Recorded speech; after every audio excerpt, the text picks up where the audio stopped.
I recently listened to The Only Plane in the Sky, An Oral History of 9/11 by Garrett M. Graff, and wow, what a powerful experience it was. I think most Americans can remember where they were on 9/11 when the planes hit the towers. I was 9 years old in the fourth grade, and we were in art class. And when we came back, our teacher, Mrs. Updike, was watching the news. I remember seeing the towers on the TV, but I had no idea what was actually going on.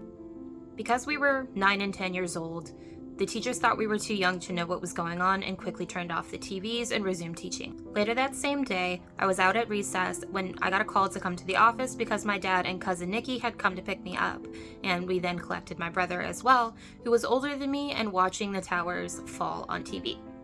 We went home and my entire family was watching CNN in the living room.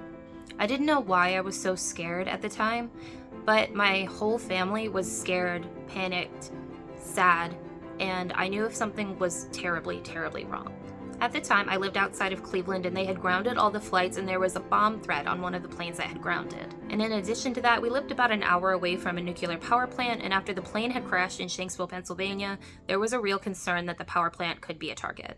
I remember that we didn't go to school the next day, but my cousins did, and there were only 2 of 8 kids that actually went to school that day. This book reflects on a minute-by-minute history of the events of 9/11 as they unfold through the POVs of first responders, people who worked in the buildings, survivors, people who worked in the Pentagon, people who were talking to their families who were passengers on the planes, and a lot of other point of views. This audiobook was incredibly produced with a 45-person cast, and I would say was the way to listen to this story.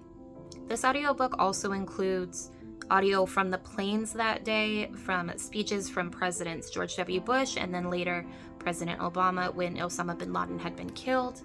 But the thing that was most heartbreaking and terrifying for me was hearing the voice of the hijackers. This book will not be for everyone because of the intense subject matter, but if you can stomach this kind of story, it is an amazing experience. This is my second 5-star book of the year and definitely a story that will be sticking with me, much like the fear that I remember hiding under my bed on September 11th, 2001.